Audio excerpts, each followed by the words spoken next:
Hey everyone, we're Nick and Rachel.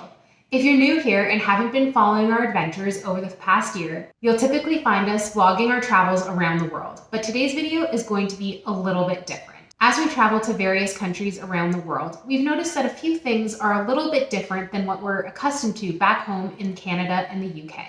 The reason that we have this channel is to share our own travel experiences in the hopes of inspiring people to travel more. In order to help that along, then we are sharing some tips and tricks with you so that when you come to plan your itineraries for any of the countries that we've been to, you'll be armed to the teeth with useful knowledge about those countries. Today's video is going to focus on traveling through Brazil. If you've been watching our videos, you'll know that while we were there, we visited Foz do Iguaçu, Rio de Janeiro, Manaus, and the Amazon while we were there. While a few of these pointers will be specific to each of those places, a lot more of them will be focused on enjoying the country as a whole. We hope that you find them all useful. Water in Brazil is kind of potable. Generally speaking, most accommodations that you will be staying at will have some kind of water filtered tap from which you can drink. However, it is always worth making sure that you check with your accommodation before you go filling up your water bottles, because otherwise some nasty stuff can happen and we don't want that to happen to you. As an example, we stayed in Foz do Iguaçu, where tap water was completely potable and we had zero issues, whereas in Manaus we were advised completely against it and to only use bottled water. Therefore, it will vary from place to place within the country, so just make sure you've checked. The food in Brazil is excellent no matter where you go. If you like sweeter things, then açaí is local to Brazil, so you can get smoothies or you can get bowls with it for really affordable prices. Also, brigadeiros is a really delicious sweet treat.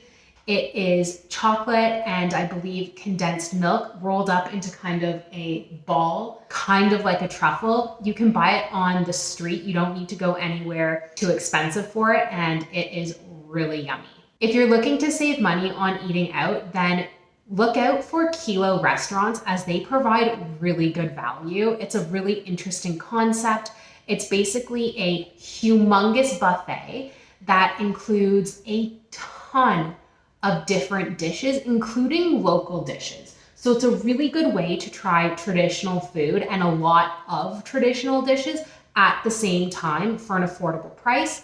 All you do is you go in, you load up your plate, it gets weighed, and you pay by the kilo. However, the prices aren't too bad by the kilo, so make yourself a full plate and enjoy.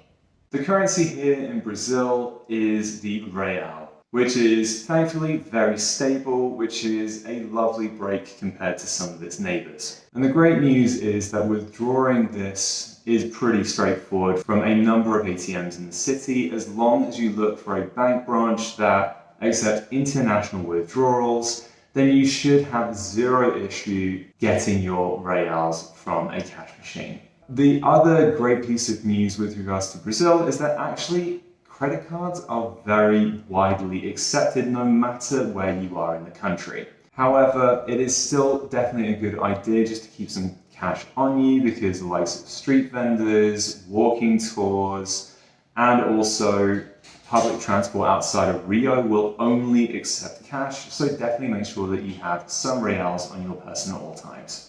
From Puerto Iguaçu in Argentina, it is really easy to cross the border into Foz do Iguaçu in Brazil. All you have to do is go to the bus station in Puerto Iguaçu, Argentina, and buy a bus ticket with the company Cruzeiro del Norte for 3,500 pesos each, and you can buy this in cash or credit card. We obviously advise buying it in cash for reasons we explained in our Argentina tips and tricks video, so if you haven't seen that, go check that out. You need to make sure that the driver of the bus is aware that you are a foreigner, because when you get to Argentinian immigration, everyone on the bus does go through that and the bus waits for everyone.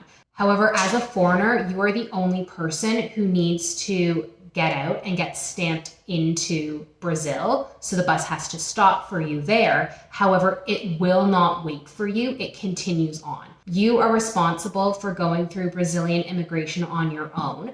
and then you wait at the bus stop at Brazilian Immigration for the next bus to come along in an hour.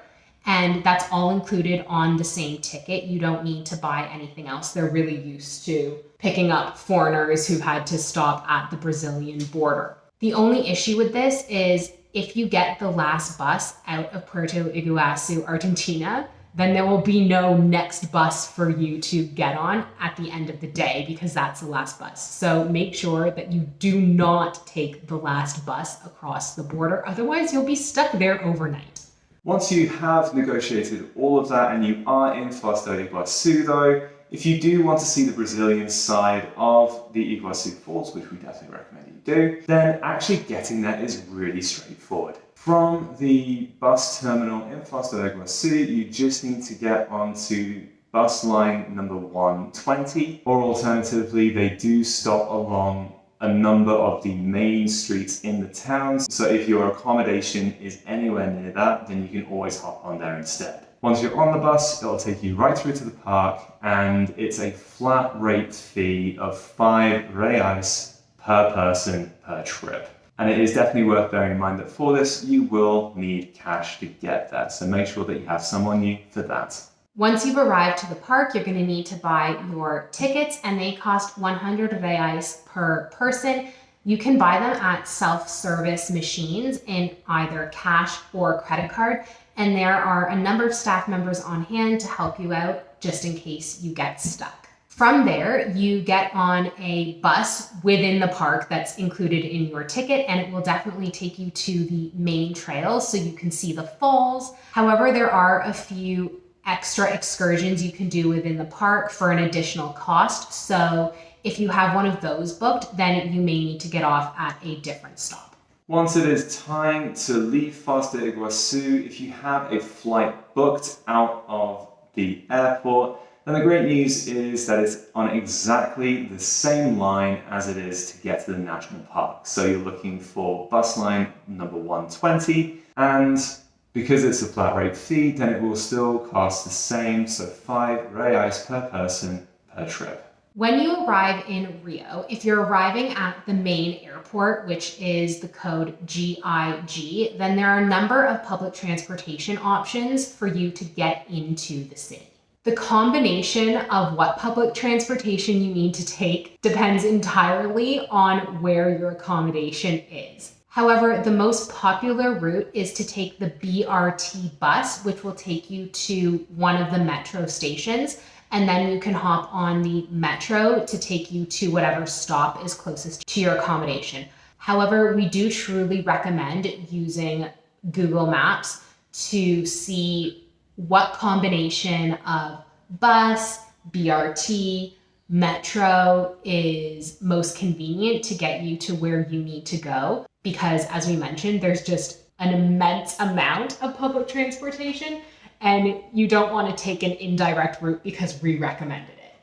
Should you choose to go down the public transport route while you are in Rio, then the thing that you are going to need is a Rio card mais. The great news about this is that you can share one card between multiple people. You just need to make sure that you have enough money loaded onto the card for the trips that you are planning to take. The initial cost of the card is 4 reais 30, and in actual fact, that cost is the same for any bus trip that you're planning on making per person too. However, it is worth mentioning that metro trips, if you're planning on doing that, are a separate charge and they cost 7 reais 50. So just bear that in mind, especially when you're coming from the airport. The great news though is that you can charge this card as many times as you wish for more or less as much money as you need to. And you can also use either cash or card in order to top it up. So it is very flexible from that perspective. There is also the option to just tap your credit card, but our understanding of this is that this only works on the metro. It will not work for buses or trams. So if you're planning on using mixed methods of public transport, it's definitely better to invest in a Rio card. And also another note on trams, they do expect for you to have a Rio card per person. However, the necessity for using a tram is less so than it would be for buses or metros. So depending on whereabouts you're planning on going in the city, then you may still only need the one card. It's just worth bearing in mind for when you're making your plans for Rio though. When you're in Rio, you're probably going to want to go to one of the most famous attractions, Cristo Redentor, or Christ the Redeemer. There are many ways that you can visit, but we chose to take the Tren de Corcovado that leaves from Cosme Velo, and you can book this online, and we would advise that you do so since it is super popular and gets very busy. When you do book this, it not only includes your return transportation, but it also includes your entrance ticket, so it's actually very convenient. You'll most likely want to go as soon as it opens, and I believe the earliest train time is at 7 in the morning because as the day progresses, it just gets more and more crowded.